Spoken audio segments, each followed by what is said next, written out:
So let's talk about this. Trump is president now, again. The man who was indicted for rape hung out with Jeffrey Epstein, openly talked about grabbing girls by the pussy, and we see endless, endless propaganda. Andrew Tate, Sneeko, Joe Rogan, these people promoting hypermasculinity, right? Treating women a certain way. And we have now a divide of young men becoming more conservative, right wing, supporting Trump, and young women going further left. And now people my age, I'm 31, being more left leaning than the younger men. So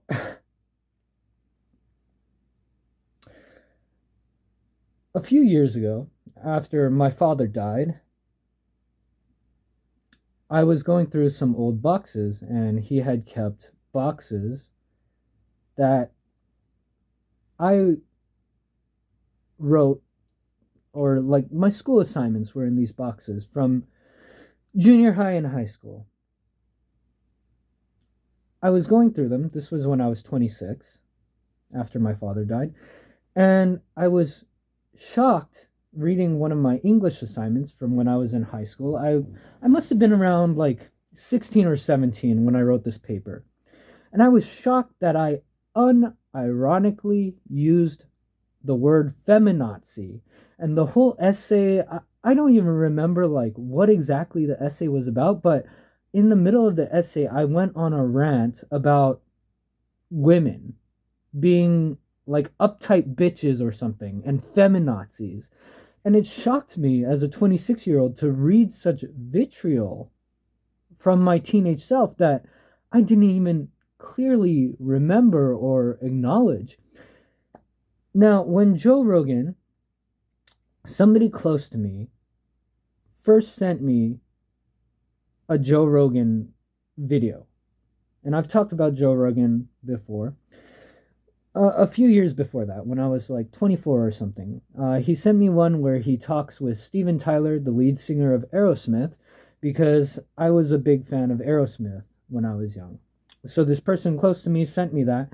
And then I started watching Joe Rogan talk to musicians that I liked, talk to scientists that I liked.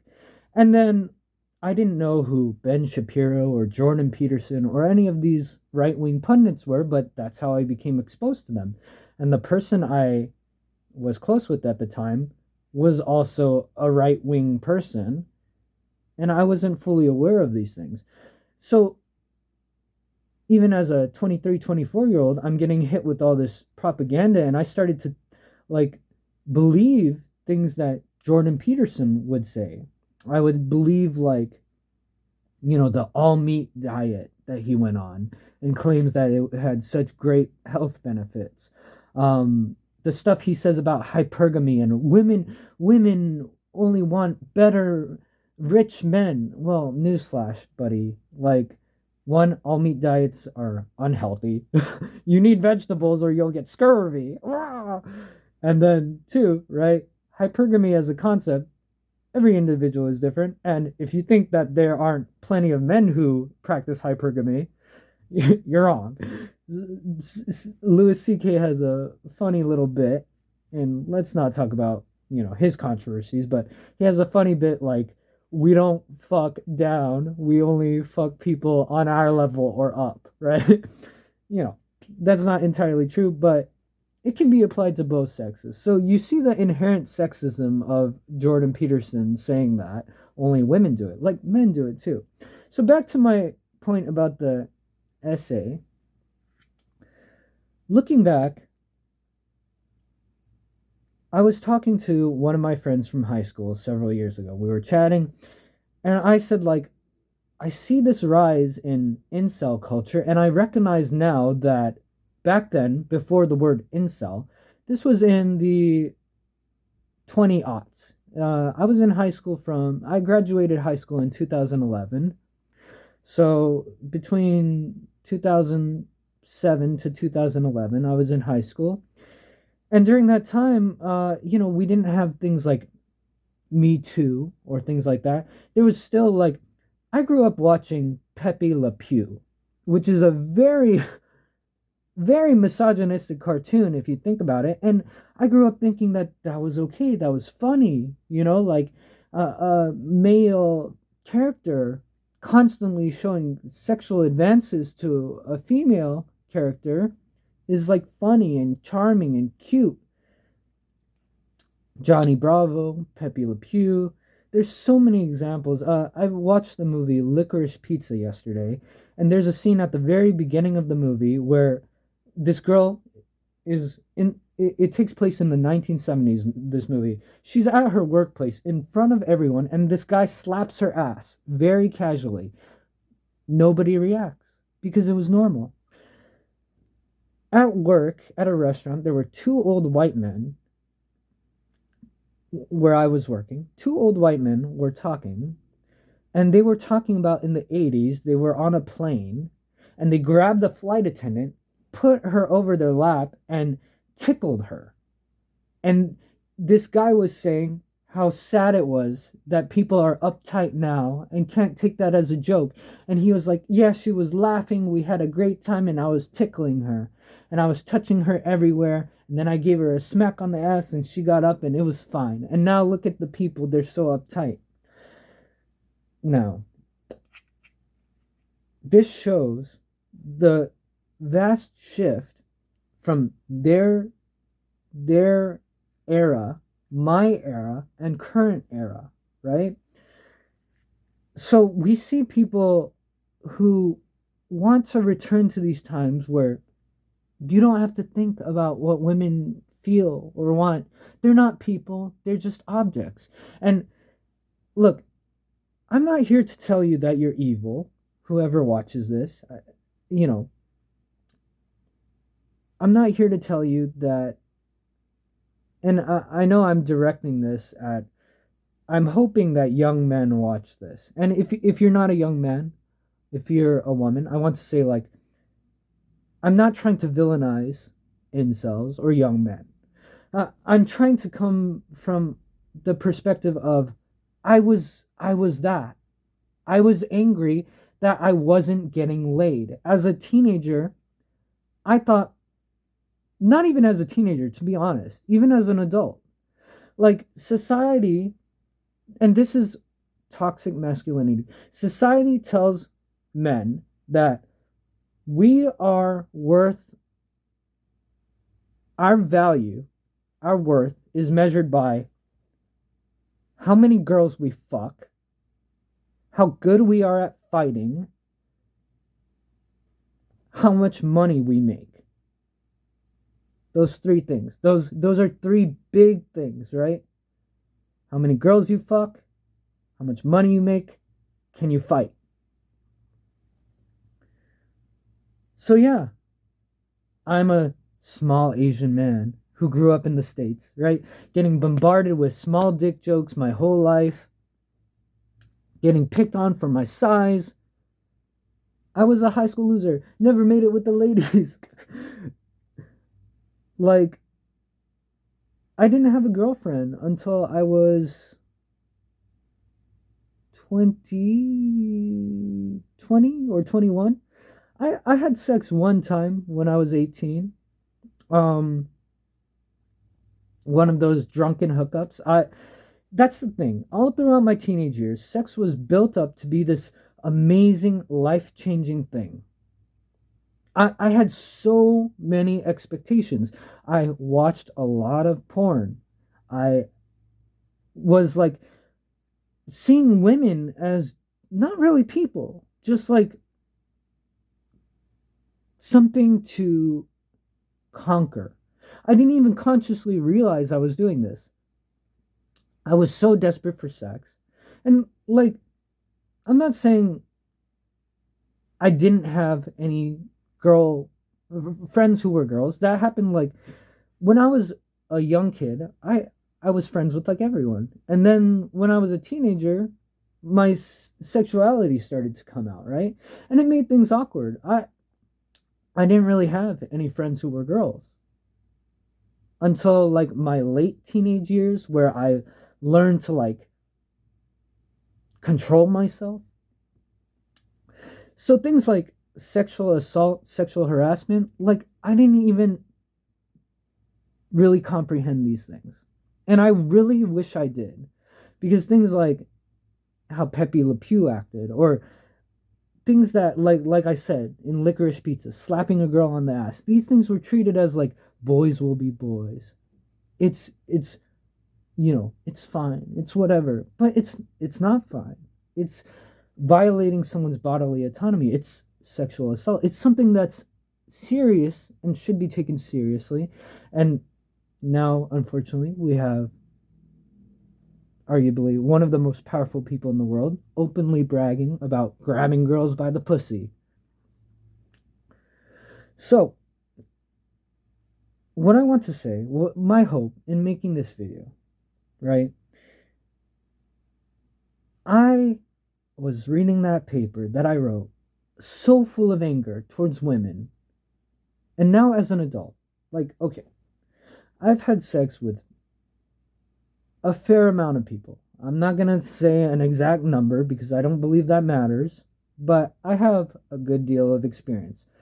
I've been with many attractive people, men, women, transgender, of every race. I've been with some people that I was not so attracted to. I've had a wide range of experience. And what I've come to realize is that most of the times it's boring. It's boring. Like my first time I had sex when I was 18, I became very depressed after I had sex because, and she was fine.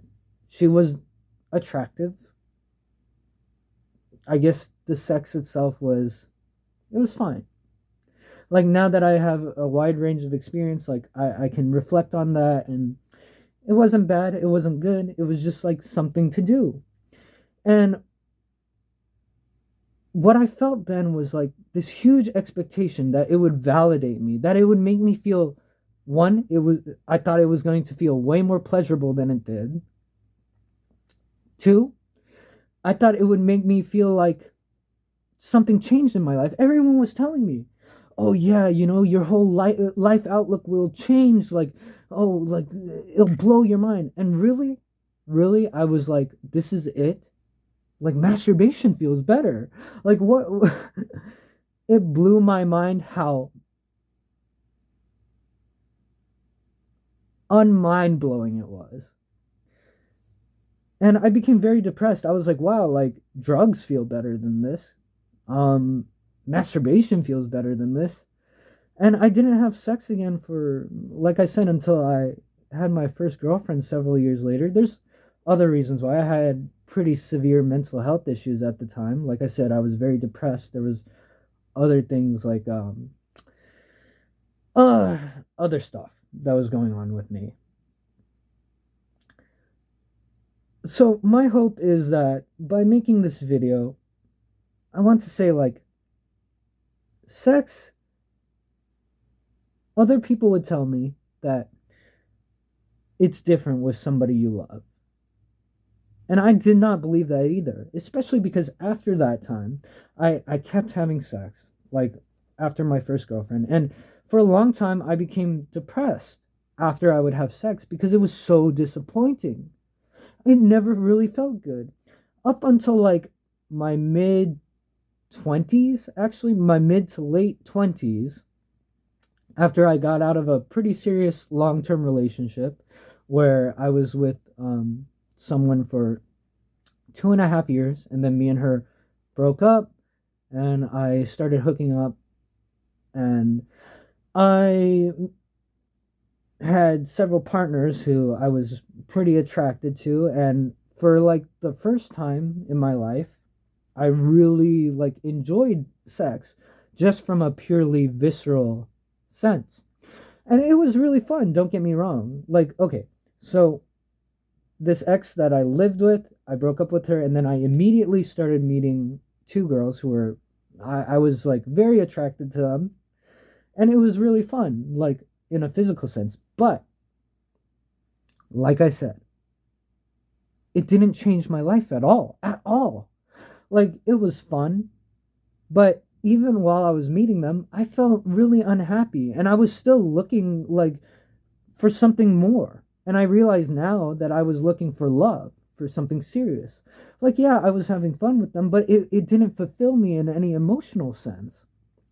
It didn't fulfill me in any sense of validating myself and my sense of self worth.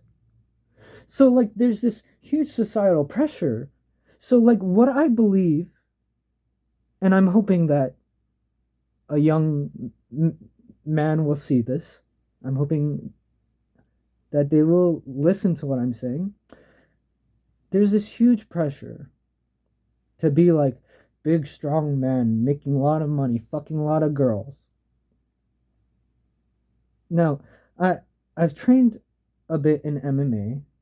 I've made enough money to like live a decent standard of living. I'm definitely on the lower end of income for my age, but I can afford, you know, a decent standard of living.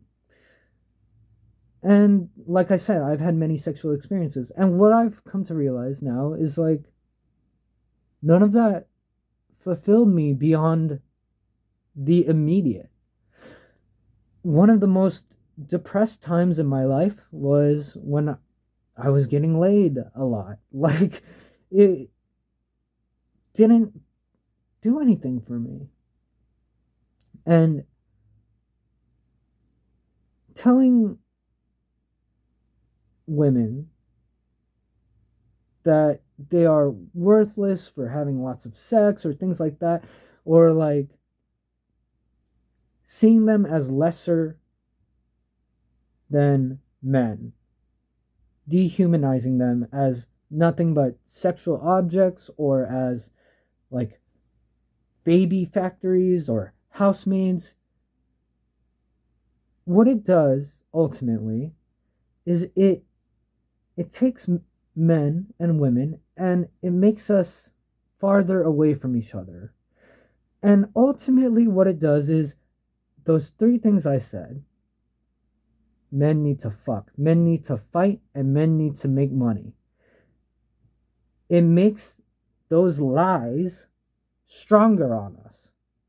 It makes us seem like we need to be better than women. We need to be, big man strong, protecting fucking lots of girls and making lots of babies, and we are the controllers. We are the earners.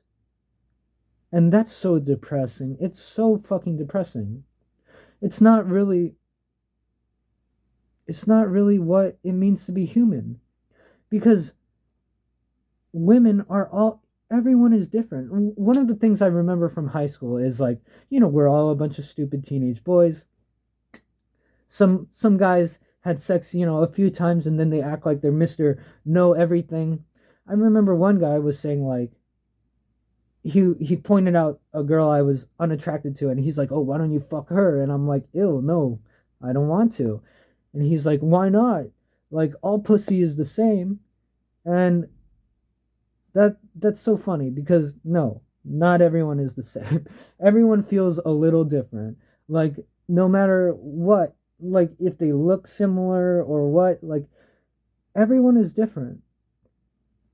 Women, men, there's strong women, strong men, weak men, smart women, weak women.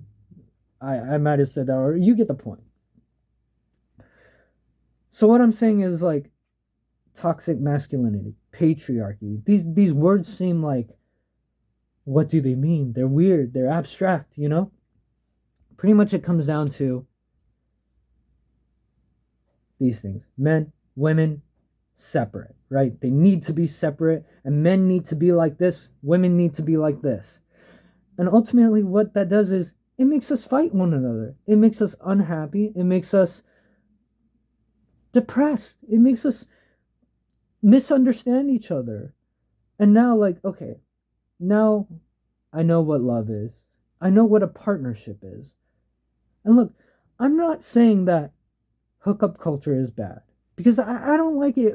I don't like that either because I had a lot of fun, a lot of shallow fun, a lot of like, you know, if you go out, meet some friends, and play soccer together, you're playing a game, right? It doesn't have to mean so much.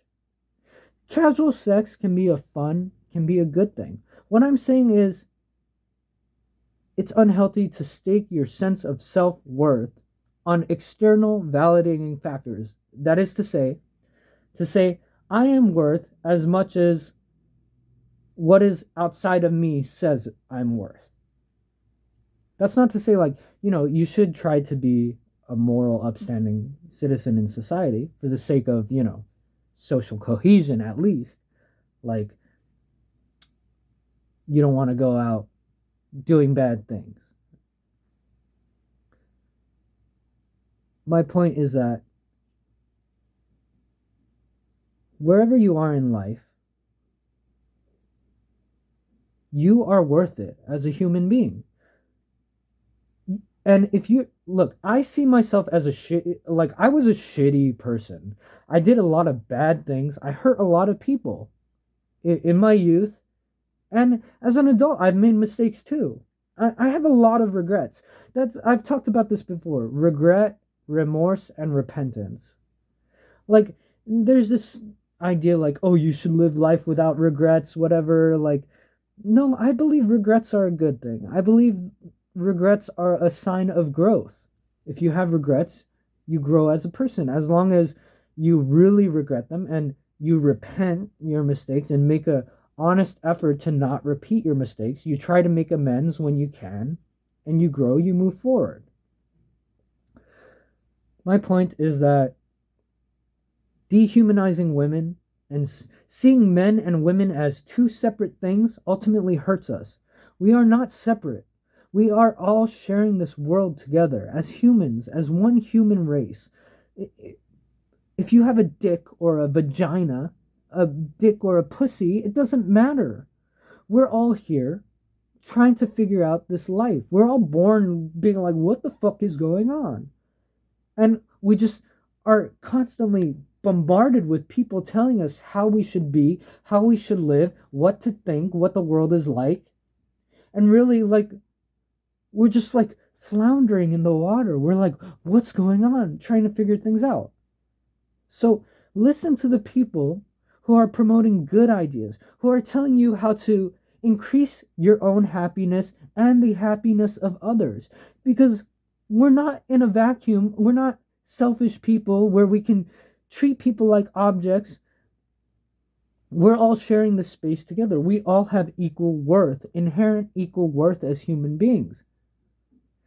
And no matter what you've done in life, if you truly, truly, truly regret your mistakes, you can always change. If you honestly make an effort, you can always make a change and become a better person.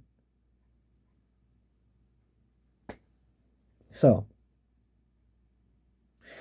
if somebody is watching this, if a young man is watching this and they are like me, how I was, full of resentment towards women for not fucking you because you think that fucking is really important and will fix your life, I'm here to tell you it's not that important.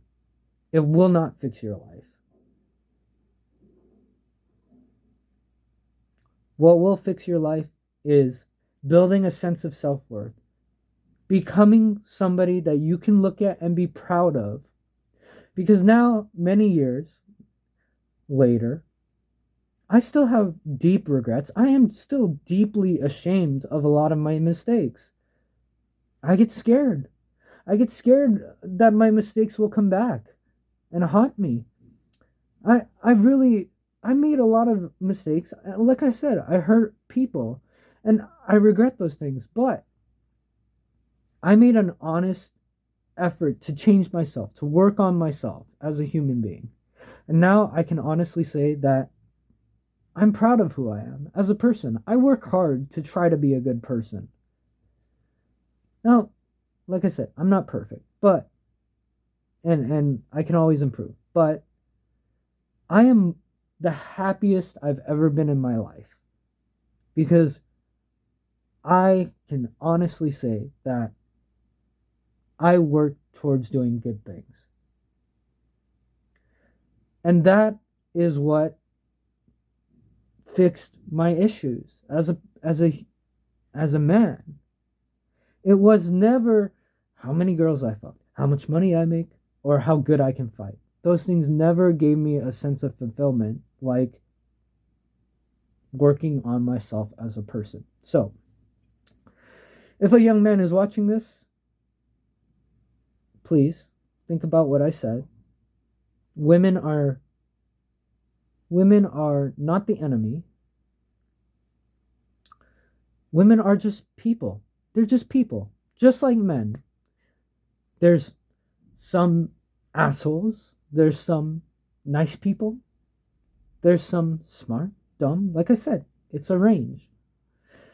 And trying to control women, trying to make them act a certain way, it ultimately just makes ourselves unhappy because we cage ourselves in, we create a divide between us and women.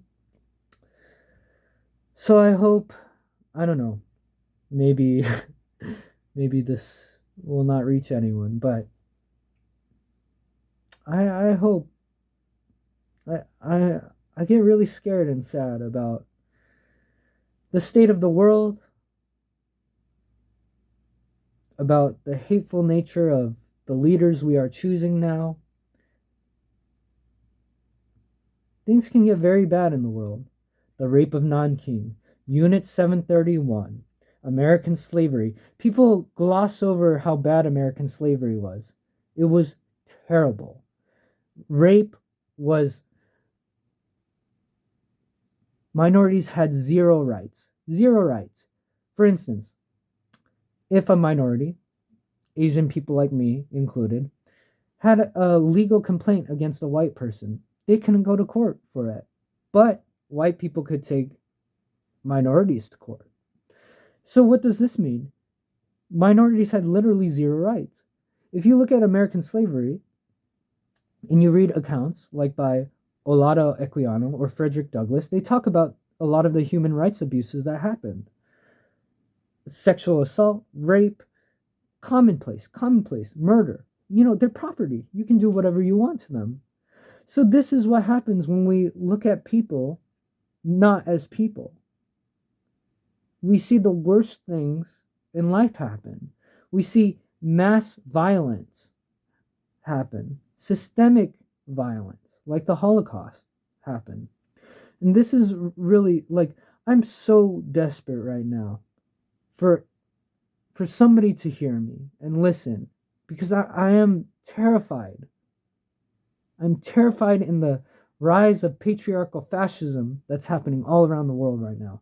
I'm terrified that America is devolving into a theocratic autocracy of oligarchical fascism that's gradually becoming more militant, and that America will fracture into a balkanized, extremist, multi-nation state that will infight. I'm really scared. And I know that we as a human race are capable of doing better, of working with one another. I believe that ultimately we are meant to do that.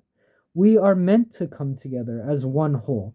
I believe that right now the fighting between us is like growing pains, is the earth in its adolescent phase. People say that, oh, this is how it's always going to be, that this is just human nature. No, I don't believe that. I reject, I refuse that idea because we've already come so far. We have a long way to go, but the ideas of human rights in of themselves is a pretty new idea in a historical sense. It's only a few hundred years old. So, young men, young women, anyone, or old men, old women, anyone in this big stage of the internet who may stumble upon this video, I really hope that anything I said resonated with you. So, things to think about.